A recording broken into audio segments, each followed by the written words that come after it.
Welcome to another rendition of the Wookie Automotive Racin Ramblin podcast. I'm a little wore out tonight.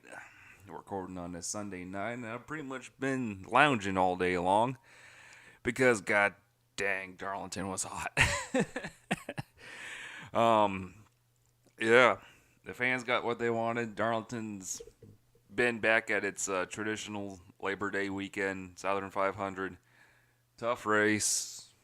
They done a fantastic job promoting the event with the throwback weekend and stuff. But I can tell you what, it's hot as balls in South Carolina this time of the year.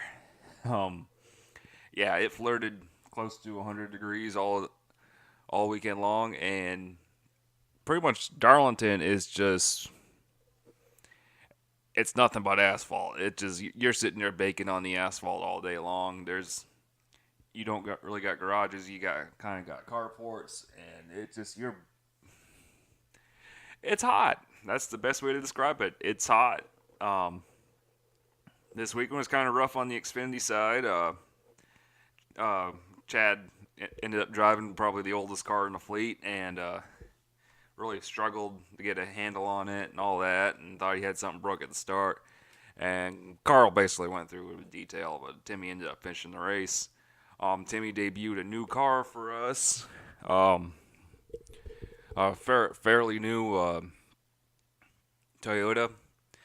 Very, very up to date chassis. It's a sister car to the car that got destroyed at Texas, but it is a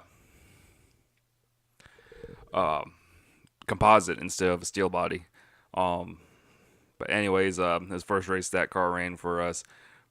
Drove really quick in first practice. Didn't do that much practice, and then went out and qualified, and then it was just way the track had loosened way up between days and stuff like that. So ended up having to tighten them up a bunch. But then by the time it was uh crap, I should turn notifications off my phone. But but anyways,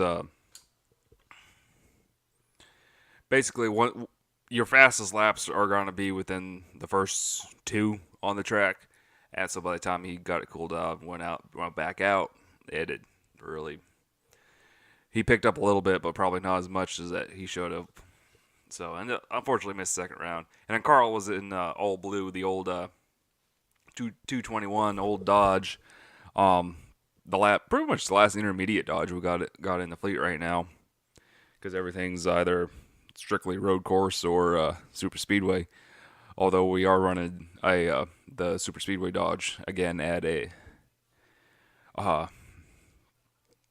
Indianapolis because it's got the high downforce aero package on it already. So we are running that car with a new driver for us. So stay tuned for that. Anyways, yeah, and then Cup side, Timmy running the old downforce car he's been running, but running the Darrell Waltrip tribute we were supposed to run last year, but we did not because funding couldn't afford it. It was just the wrap was gonna be a couple grand, and that was a set of tires, and tires really matter a lot. But we got a sponsor this year, so rewards.com stepping up and paying for the wrap as well as help funding that cup car a little bit. So thank you, rewards.com, for taking a little bit of the financial load off this little small and stretched race team at the moment. Uh, but yeah, basically, Darlington's just rough. um, basically, the Xfinity side, the cup cars, they got the new garage. Well, they're still technically it's a giant carport, but they're right there on the front stretch. The Xfinity has the old garage area, which is on the back stretch. So you got to push everything to the front stretch for the race, and yeah, it's not fun where it comes to pre-race prep. Fortunately, Brian Keselowski was looking out for us, the crew chief on the 40, and got us stalls 4 and 6, or 2 and 4, something like that. But basically, right there as you come out the little access road from that goes straight from the Xfinity garage to the Cup garage. So that was pretty easy on us. Um, in the end, just because this is just a tough race on these. It seems every year the Xfinity race is really attrition heavy. Despite being about what was it, 57 laps down, looks like 57 laps down with the 40 car, still finished 32nd. Finished right behind the 76 car of Spencer Boyd, and oh boy, he once again apparently he didn't learn his lesson from Talladega. Apparently had a little bit of ARCA brakes involved right there, and came in too hot when the 60 car wrecked, and Herc Lev hit the inside wall, and apparently they went green. He went out, made minimum speed for a couple laps before quickly falling off because he bent splitter bar on the thing. So they came in, fixed it. Because he made minimum speed, he was allowed to come back in and go back out. So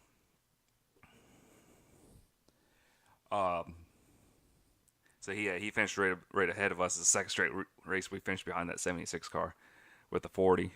And then I'm actually watching this the Cup race live right now in the background, and Austin Dillon about wrecked Kyle Larson while being lapped.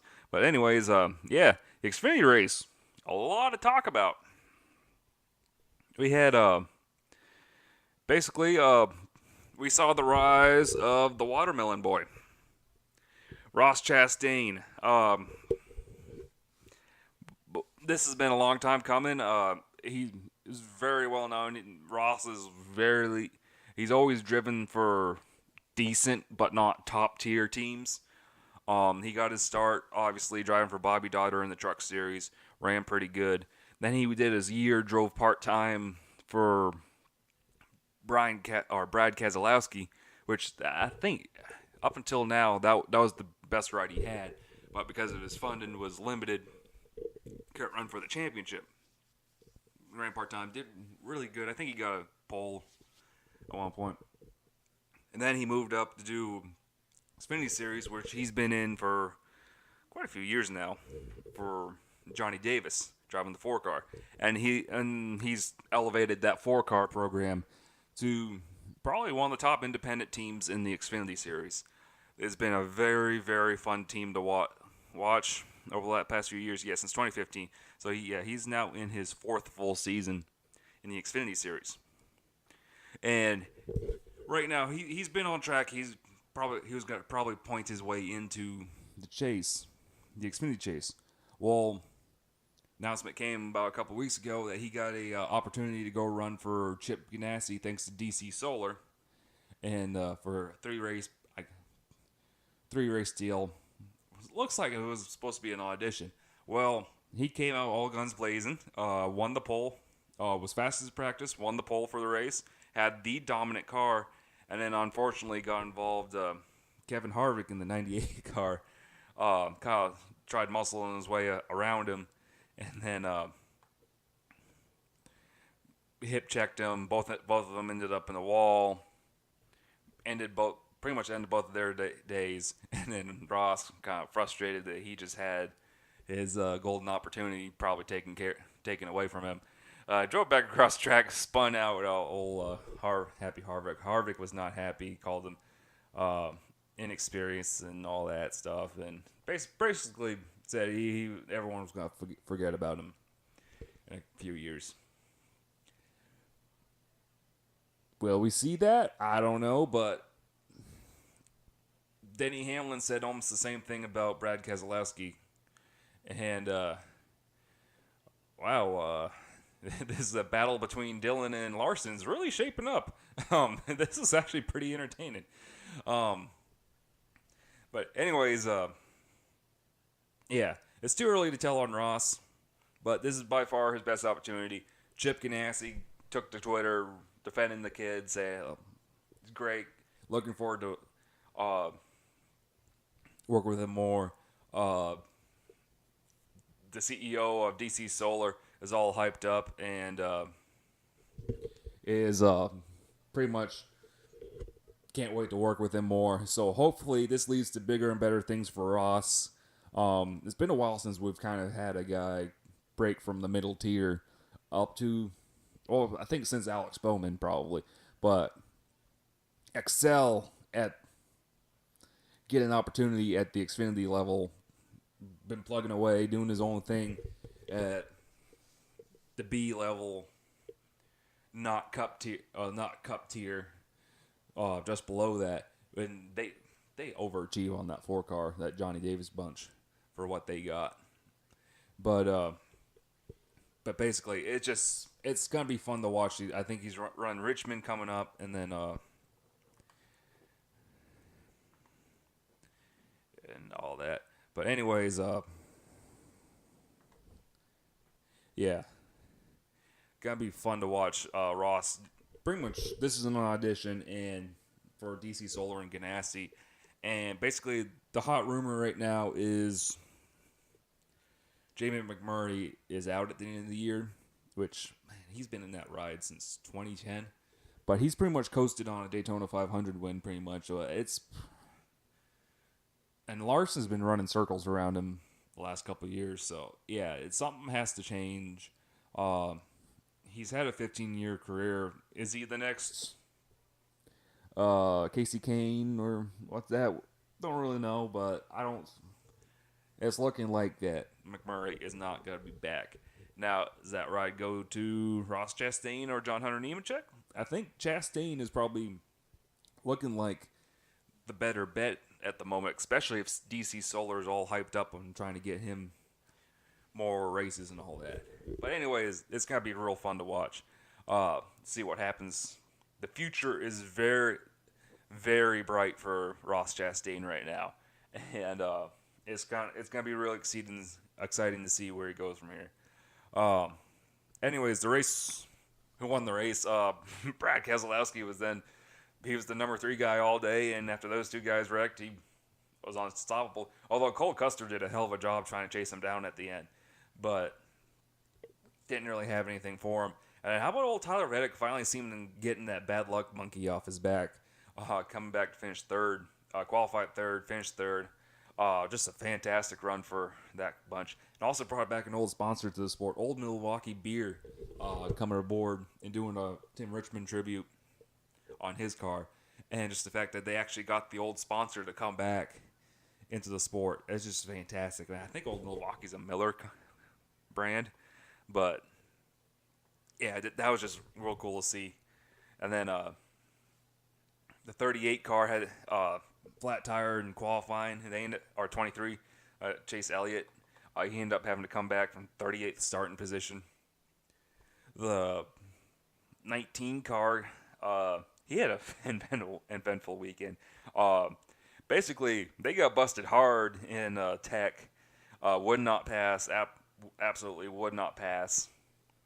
End up failed it 4 times. Crew chief gets ejected.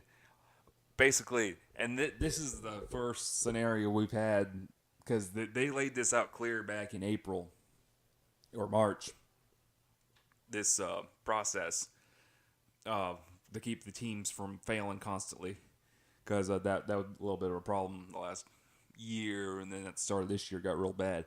But basically, you fail, each time you fail, more and more hammer it to you. But basically, he failed 4 times, so that resulted in loss of crew chief for the race and possibly more races, a 10-point penalty, which I think he's well enough ahead in chase points.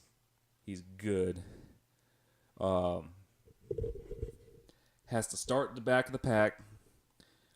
Couldn't even qualify. They basically said, you start in the back of the pack, no qualifying attempt. And then on top of that, because he had to start in the back of the pack and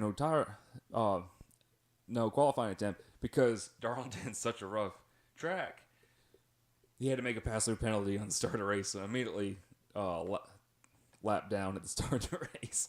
Luckily, the 60 car got in the wreck right off the bat, but oh my god. And he loses 30 minutes of practice next week, so he's essentially losing about third of practice next week, which with these high downforce package, I didn't really work on this package last year at Indy. I was on the Cup car, but I don't think it was quite as drafty as Michigan was this year. So, but usually when they do stuff like that, they Afraid that they're gonna wreck the car, so they'll try to keep practice to a minimum. So that may not hurt him. But anyways, yeah, eventful weekend for the 19 car to say the least. Anyways, I'm checking stuff. I got stuff going on at the same time here. But what else do we have this week? The 60 car, yeah. the weekly 60 car accident happened early. Got dumped by the 11 car coming to cross start finish line lap 2 and hit the inside wall hard. And it was Cindric's last race in that car of the year. So unfortunately, and yeah, he was visibly upset about that whole deal. And it's become a joke just because how bad the luck. And a lot of it hasn't really been on the drivers. It's just been real crap luck. It's like Daytona, Cindric flipping down turn 3. That was just the big one. That wasn't anything on him. This weekend, getting caught up in that wreck, not on him. So it was Cindric's last race in that car. He's looking like he's going to be in the Penske cars the rest of the year. Probably the 22 for the most of it, and then possibly the 12, I believe, if they're all. I don't think the Cup drivers are allowed, so it should be the 22 the rest of the year. But then, anyways, the 0 car, Vinnie Miller, he had a very, very rough weekend. He ended up having to go to a backup car. He blew an engine in qualifying, killed the car. So they went to a backup, but then it looks like they had a suspension failure at lap 32. They were in and out of the pits a lot at the start of the race, so something was up with that car. And then old Christopher Bell, man, not really his best week. Running hard, he had a real fast car, and then got in the outside retain, or he got into was racing with another car. I believe it was the 00, if I remember correctly. I was watching it from pit road, but basically they all checked up off of 4, and he caught the right rear with his left front. Fender folded down on the tire, cut down. He hit the outside retaining wall, or he came into the pits. They changed left side tires, went back out, blew a right front tire, hit the outside retaining wall. His day was done. But basically that was old Xfinity Series this week. The VFW Sport Clips Help a Hero 200. Definitely a mouthful of a race name. Better known as the Hot as Balls 200 because it was hot. But anyways, Brad Keselowski won, Cole Custer second, Tyler Reddick third, Denny Hamlin fourth, Elliott Sadler with another solid finish, 5th. Chase Elliott came back from 38th to finish 6th.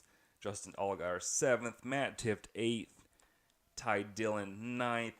Michael Annett with, I think, his second straight top 10 of the year. He's now 2 for 2 top 10s for the year. Almost kind of like coming back, making up for the mediocrity he's had the rest of the year. But nice to see a little signs of life from him. Brandon Jones came back from starting 39th and a spin to finish 12th. Landon Castle won a rare Xfinity start because Ross had moved to the 42 car this weekend. They brought in Landon to kind of replace him. They put him in the 01 to try to help that car in points and did obviously a real good job. Finished 14th. Pretty much did what he did in that car when he drove it 4 years ago, before he went back Cup racing. Ryan Truex 15th, Jordan Clements 16th, Ryan Sieg, Brandon Brown with a decent 18th, and Alex LeBay 19th. So good runs for those guys. Garrett Smithley with a top 20, quietly staying in there. Let's see other notables. Tommy Joe came back for BJ, finished 22nd. Cody Ware in a rare start drove the 78 for Cody for BJ, finished 24th. Bailey Curry came back driving the 55 car for JP. He finished 26th. The Harvick in a rare start in the 98 car, 29th after that crash. What else we got? That was really the only notables we had on the Xfinity side. Looking at the points, Justin Allgaier now sits 16 points ahead of Elliott. Cole Custer is now third in points, 17 points back. And then Christopher Bell, after these last two pretty rough weekends, falls almost a full race behind in 36th. Daniel Hemrick is sitting just the last one just inside shouting distance, 44 points back in 5th. But he needs everybody else to pretty much have problems before he gets back into points. But it doesn't really matter because we're going back chase racing in a couple weeks. So this is all for now, pretty much. But anyways, looking at the chase, Ross sits at 63 points back, or ahead of 13th and Mike Lynette. But because of his two stage wins, he locked himself in the chase anyways. So pretty much Mike Lynette, Jeremy Clements, Ryan Sieg, John Hunter, Kaz Grala, Alex LeBay, Garrett Smithley, Joey Gase. Those guys all need to win. It's highly, highly unlikely. So right now, it's looking like our chase is going to be Justin Allgaier, Elliott Sadler, Cole Custer, Christopher Bell, Daniel Hemrick, Tyler Reddick, Brandon Jones, Matt Tiff, Ryan Truex, Ryan Reed, Austin Cindric, and old Ross Chastain. Going back, what else did we have? Cup's obviously running this right now. I got the feed on in the background, but Throwback weekend. But that race is ongoing. They had the off week last week. A lot of rumors about Furniture Row possibly closing up. Are now possibly closing up. It's just looking like Barney's looking to retire. It's just what it looks like. But thought I had to burp right there. But basically, what it looked like, he's accomplished what he's needed to accomplish. His health is kind of failing. It just looks like it's time to move on for him. So, anyways, so now the latest update was possibly Martin Truex Jr. going fully within the Gibbs camp, driving the 19 car, and then Levine Family Racing essentially taking over what the 78 car was, and then Suarez moving over there. So, unfortunately, we lose probably one of the great success stories. But I think I've mentioned this on podcast. There's the spending has gotten. Barney has had to spend a lot of money to get that team to go from back just to start out, and then he had to spend more money to get to the mid pack. Then he had to spend a lot of money to get to the front of the pack, and pretty much he's accomplished what he set out to accomplish. And unfortunately, we're gonna lose one of our great success stories. So. But that's just how the sport works sometimes. What else did we have racing this weekend? Let's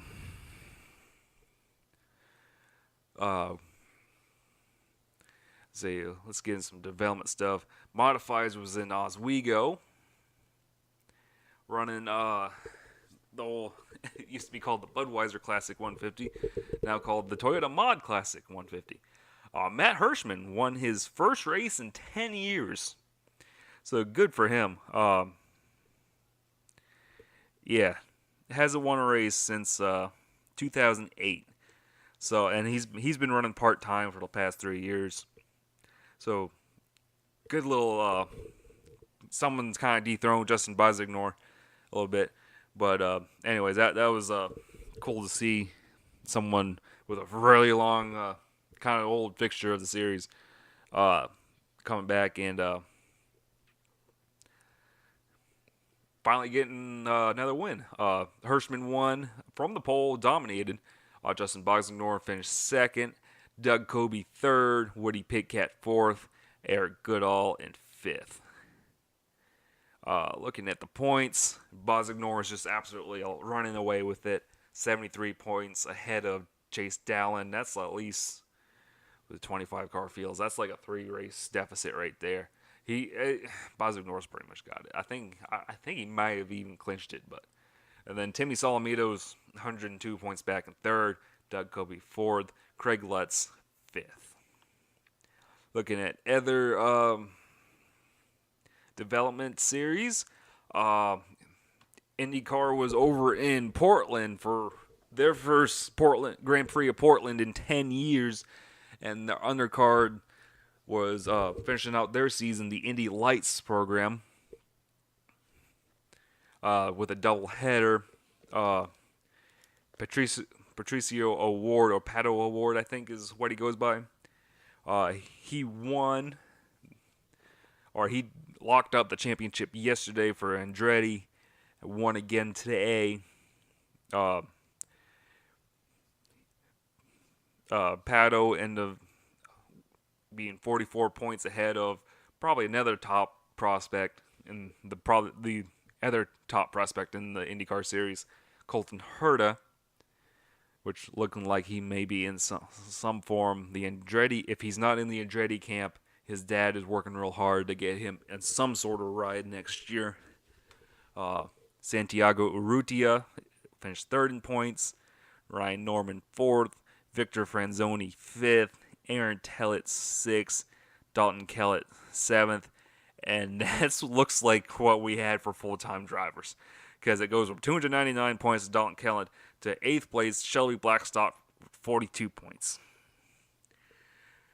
They had 8 cars this weekend at I think it was Kellett probably had probably the most entertaining clip we had of the weekend, not counting what happened in the IndyCar race.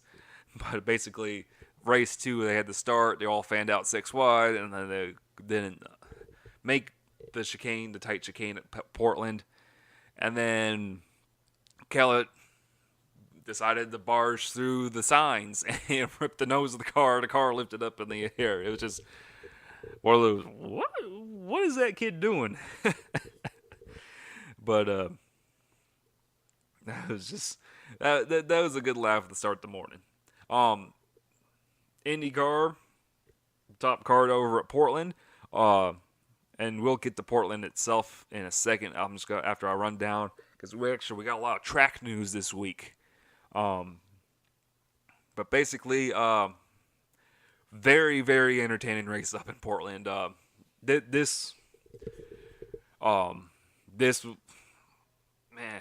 Portland never really produced really memorable races, but it was always kind of a fun trip up to the Pacific Northwest. But the race was always in June, the rainy season. Well, now it's in the dry season, Labor Day weekend. It was dusty as all hell. But excuse me. But it was just a really entertaining race all weekend long. And it came down to a close battle at the end between two former teammates. Takuma Sato pretty much had the race strategy fall in his lap and won the thing. Alexander Rossi had dominated all day, but just a bad strategy call. Pitting didn't go his way. And ended up him and Joseph Newgarden ended up in the back of the pack, and then it just shuffled up the whole field. And how about King Sato with his just his third career win, but the guy's like 40 something years old, and it's just really fun to see him at his age winning. Excuse me, had to get a drink. But Sato has driven about everything in his career. He drove F1 cars, and Joey Gase just destroyed the BK car on the front stretch. But he won the friggin' Indianapolis 500 last year, becoming the first Japanese driver to do so. He was actually the first Japanese driver to win in American Open Wheel at the top level. So he's definitely a racing hero back in Japan. He's one of the more popular drivers for good reason. And it looks like Kyle Busch wrecked Joey Gase. Oh boy, that is gonna make all the Kyle haters absolutely fuming that he wrecked a underfunded car. But knowing Joey, he probably did not. Joey likes to race people real hard when way too early in the race. And he probably wasn't giving Kyle much room. And I'm sure there's going to be a bunch of tweets at the end of the race when Joey goes out and attacks Kyle online. But that's just my thoughts on Joey Gase. But anyways, yeah, Takuma Sato, strategy just fell in his lap. Just a fantastic drive. Ryan Hunter-Reay came back from a dismal Pocono and Gateway to finish second. And how about Sebastian Bourdais coming back from a vicious crash? Set fastest time in final practice. Only a lap later to back the car into the turn 12 tire barrier hard.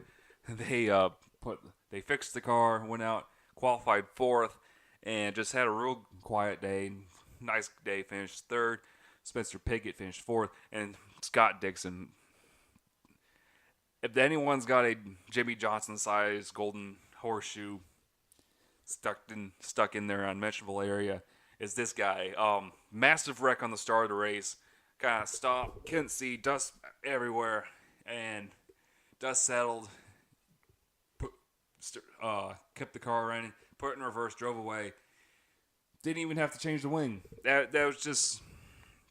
And then he came back from a pit road speeding penalty, and the leaders end up getting caught out by pit strategy and cautions, and he ended up finishing fifth and extended his point leads over Alexander Rossi, who had the dominant car.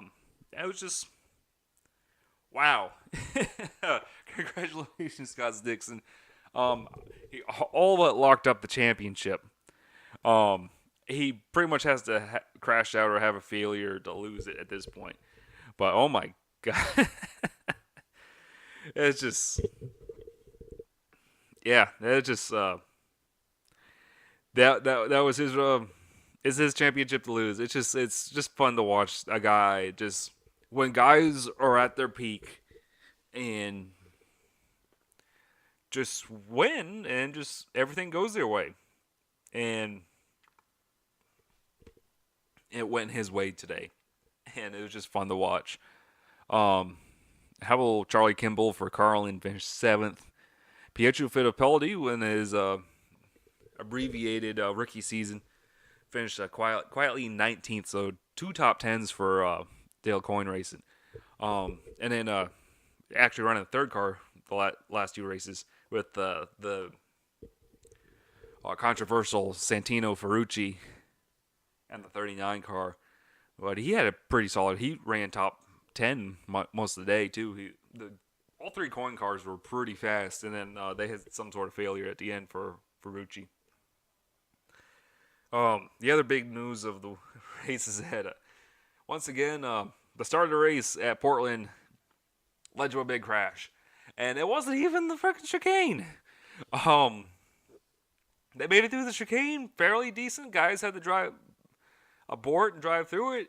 But then ahead of them, Zach Veach pinched off James Hinchcliffe, sent him across the track into traffic, and big crash happened. Marco Andretti ramped up on somebody, launched over a bunch of cars, flipped and landed upside down for like the 5th time of his career at a road course. I think that's going to be Marco Andretti's lasting impression. It's just how many times he's flipped in the IndyCar series at the start of a race. I think he did it down in Brazil. He did it at the Sao Paulo. He did it at Mid Ohio. I think that guy has more flip. And then of course the 2007 at the end of the 500 he what ended the race there was a big crash. He got hooked and flipped down the backstretch. I think it's just got to be his lasting impression is that yeah, Marco Andretti career flipper. Also, this morning was F1 down in Monza, Italy. One of their most popular races of the year. And for good measure, because this was a fantastic race. This was a tight battle for pretty much until like 8 to go. Kimi Räikkönen burnt up his tires, then Lewis Hamilton got around and finished the race in the lead. The start of the race got kind of controversial. Hamilton tried to make outside pass. Vettel overcooked the rear. Some people say Hamilton didn't give him too much room. Blah blah blah. I think just what happened there is it was just a racing accident. Vettel didn't really expect him to be there, so he kind of cooked the rear tire, locked up the rear tires, and just spun it. And then behind that, poor Brandon Hartley. I don't think he made it to the end of the pit wall. Off the start, just two guys come. He had a slow start, and they just pinched him going by, and tore the right front wheel off the car. Really, he's had a rough season. And then Kimi Räikkönen just had the dominant car all day, but then he burnt up the tires trying to stay ahead of Hamilton, and Hamilton was able to get by. And then that was that. Vettel came back to finish fourth, but he really needs to get on it the last few races to because Hamilton now has a 30-point lead. Really needs to get on it to make up that it's slipping away again. It's the same thing happened last year. Had a chance, and then late in the year, just the Ferrari team just kind of faltered, and Lewis Hamilton just kind of drove on by. But hopefully Ferrari can get the bad luck turned around. It just seems like Vettel this year is just a lot of his finishes behind Hamilton. A lot of times just seems self-inflicted. I think it was Hungary or I'm trying to think of the.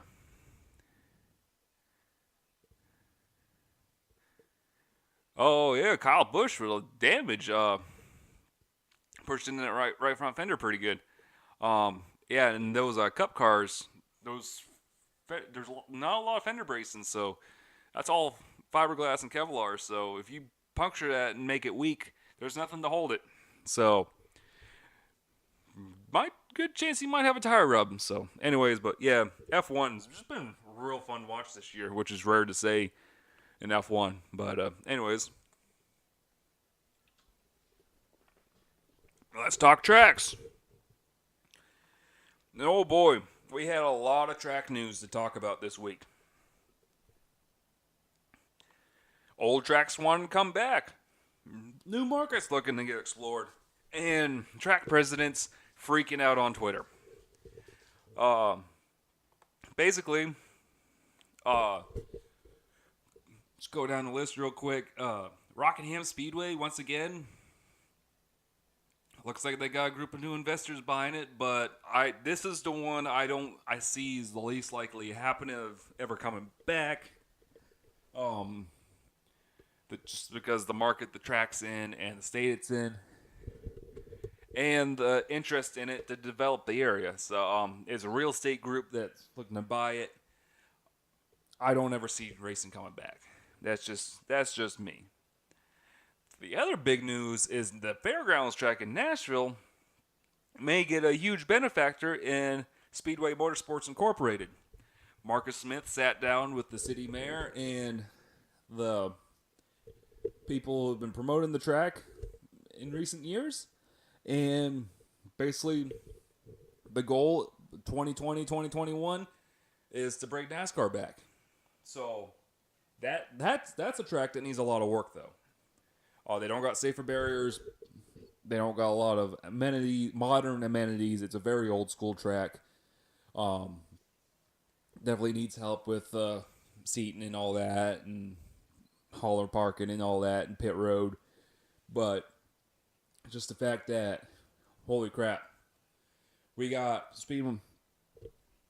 This is the best news possibly for the fairgrounds track, because at the same time, there's been rumors of, hey, the city wants to build a soccer stadium for Major League Soccer for a team, and they're eyeing or the track sits.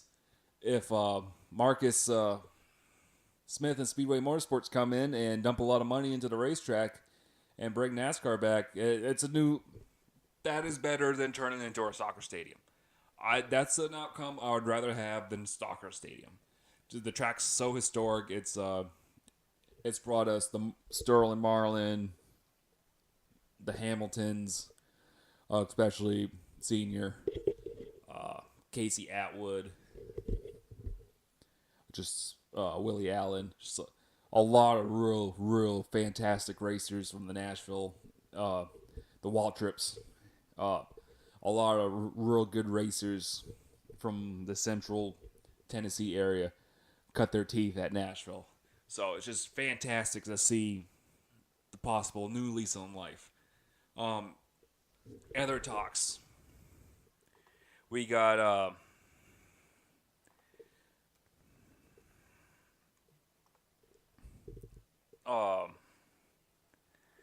basically and then also we got the potential Memphis is looking to bring back NASCAR in the next couple of years. So there's a lot of real good things going on track-wise that man and there's some other stuff too. I'm trying to scroll down here. I should have written down, but this is all stuff that was happening at the while I was at the racetrack. So yeah, I don't think I'm gonna get to it.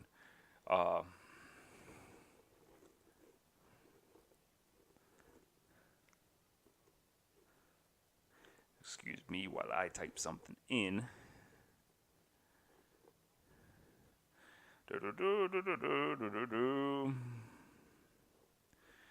I try to find something that comes up, and nothing's really popping up recently. So I'm trying to search through this group. But anyways, and then it also came out this weekend is that possibly NASCAR is interested in running Portland, the road course. Basically, this year's Indy event was a huge success. They were gauging the market, how well the facilities, how well the IndyCar promoted it, the local support, and it was a smashing success for IndyCar. So now NASCAR's been wanting to get in that market for a long time. For a while, they wanted to build an oval in the area. It never happened. They wanted to build an oval in the Seattle area. They wanted to build or I shouldn't say like a short track. They wanted to build a super speedway or intermediate track, but never really came to fruition. Portland is the best bet. Portland International Raceway is the best bet. So here we go. I think the track needs a lot more facilities, bathrooms. I think it was a big complaint. Probably more camping areas. The track said that they had probably about twice. They probably could have sold, if they had the camping spots, they probably could have had twice as many. They had twice as many orders for a camping spot than they had spots. So that's just how hyped up this race was. And it was just the best possible thing they could have had. They had a real successful race, a popular winner. A lot of people will talk about it as one of the best road courses of the year for the IndyCar series. It was just everything came together right. So just a fantastic. And looking at the Cup Series race, the 4 cars battling the 78 for the win, or for the lead. The more things stay the same. But anyways, looking great for the future of this sport. There's a lot of big shakeups potentially for NASCAR and that schedules in the next couple of years. So, anyways, sorry, I gotta stretch. My back is killing me. Trying to. What do we got this week? The Brickyard, probably the most boring NASCAR weekend of the year. Cup and Xfinity. Xfinity's running the high downforce Aero Scoop package.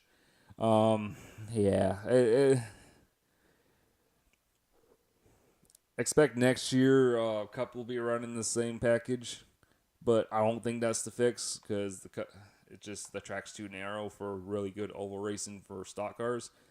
I think if you really want the Brickyard to work, you gotta run the oval. Oh, and IRP, how could I forget? IRP announced like a multi-million-dollar, like a $15 million investment into the facilities. Their 3-stage tier development. How can I forget this?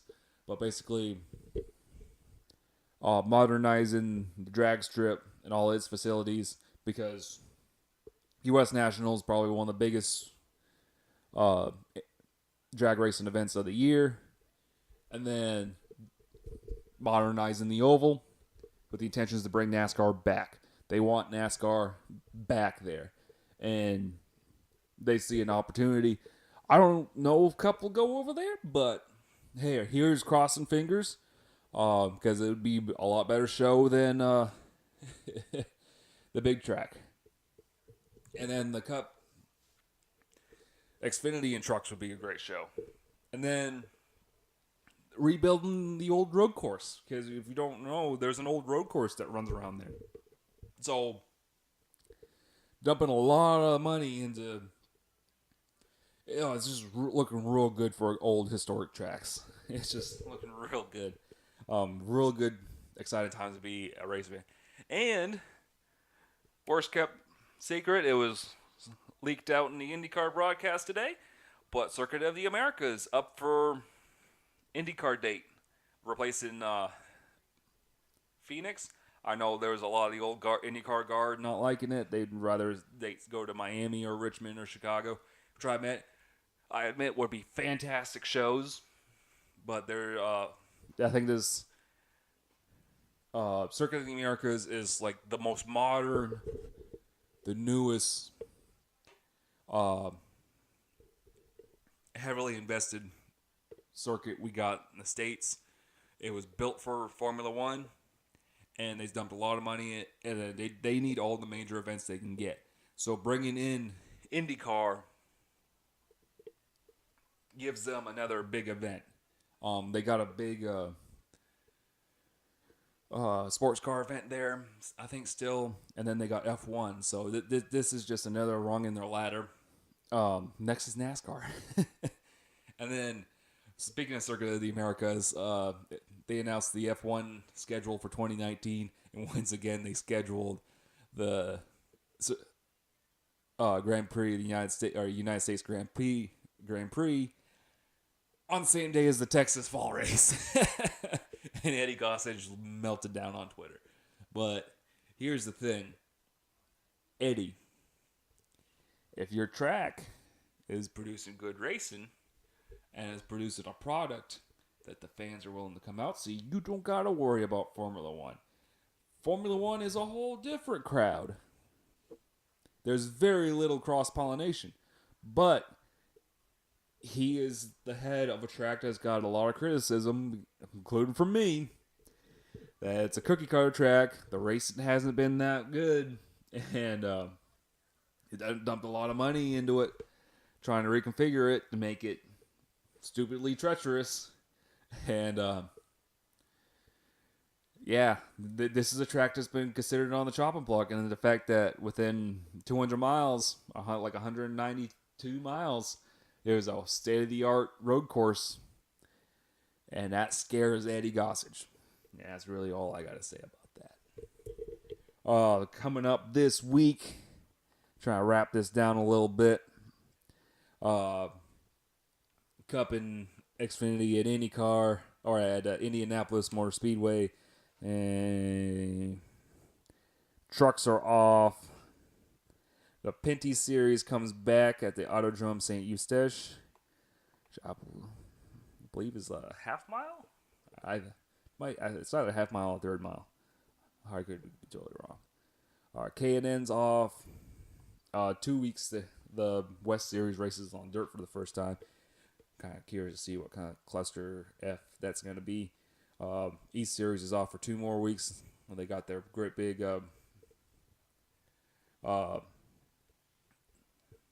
race weekend at New Hampshire. Modifieds is racing tight quarter mile at Riverhead Raceway next week. The Mexico Series is racing at the Autodromo Miguel E. Ebed, which is, I believe, is a Puebla, which is like a mile or the mile track. ARCA races tomorrow at a DuQuoin, which I'm sure I forgot about that. And then Friday night they race at IRP. IndyCar's off for 2 weeks. Very finale at Sonoma. Lights is done. And then F1, if I scroll down, they are off for 2 weeks when they make their for a 3-week, or they make theirs Asian swing. Singapore's up next. And then V8 Supercars is off for 2 weeks. And that's pretty much all I got for today. And next week, Enzo's racing at Laguna Seca. And quickly, I got a question from a YouTube page from last week's podcast, James Andrew, which thank you for continually supporting the show. It's weird having a regular listener, but to answer your question, since we can't run them, what's going to happen to the Dodges and steel bodies next year? Well, for the most part, they're gonna get most of them are gonna get cut up and turned into composite cars. The Dodges. The thing is that we've acquired a lot of new composite cars. Pretty much now, there's been some team closures since the start of the year. And so a lot of the composite cars have ended up on the market. And it's essentially become cheaper to buy the composite car than it is to convert one. We've gotten slowly building up a decent little fleet of fairly decent cars. Like 2016 is the oldest car I think we've gotten out of this fleet. And when you compare that to our Dodges, the newest one we got is a 2011. There's a lot of stuff that changes. Pickup points, suspension points. The Blue Dodge is probably the nicest, newest one we got in the fleet right now, and it's an old, big oil tank, high package tray car. It's not a low CG car. These new cars are low CG cars, so you're these. And then there's a possibility those old Dodges will get retired. Because we only got 4 in rotation right now. The 2 road course Dodges, which one's a 2008 Penske car, and the other one's a 2008 Ortec car, which is an old Cup car. They're ancient. And then the other 2 are the Blue Dodge, which is a 2011 Penske Dodge, and the Orange Dodge, which is a 2011 Penske Super Speedway Dodge. They're ancient. They're just ancient cars. The orange car probably will get converted into a super speedway car just because it's got a real good chassis. But the other ones probably will get retired. That's just probably what it's going to look like. You'll probably hear about it more towards the off season. but it's looking like. And then we got some newer chassis that we haven't even touched. We still got our 2017 three Haas cars that Carl bought from H. Scott to run the 2017 Cup Series with. Yeah, he's got 3 of them. That still have SS bodies on them that the bodies need to get cut off. So there's just it'd be easier to turn those into Xfinity cars than to turn them into Cup cars. And that's just the way the show, that stuff does. But yeah, that's basically what the future of the Cup, of the Dodges probably are. And then the other steel body cars, probably the old Chevy will probably get retired. We got a couple other old Turner cars, but they're in better shape.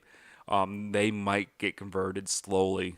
I don't know. Carl holds on to a bunch of old stuff for a long time, but at the moment he's slowly getting new equipment that is far newer and up to date than the stuff he already has, and it's just easier, better competitively to run that than to convert the old stuff. But basically, that is the show for this week. Episode 11, I believe. And then right now, I'm go ahead and get back working on trying to finish up editing this latest Wookie drives. Anyways, thanks for listening. This should be out. I don't know why I'm saying this, but Tuesday. That seems to be the best update schedule for me.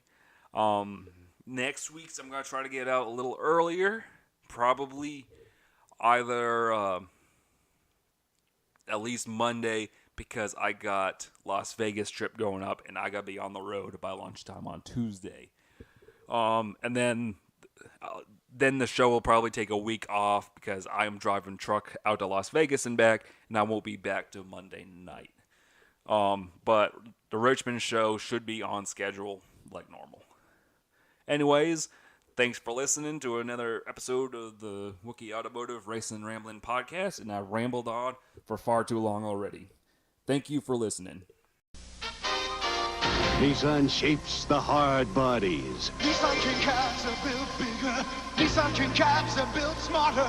Nissan King cabs are built wider. This King cab is Nissan's roomiest ever, with more lockable storage space and new fold-down jump seats that hide away. Fuel injected hard bodies. You need a hard body.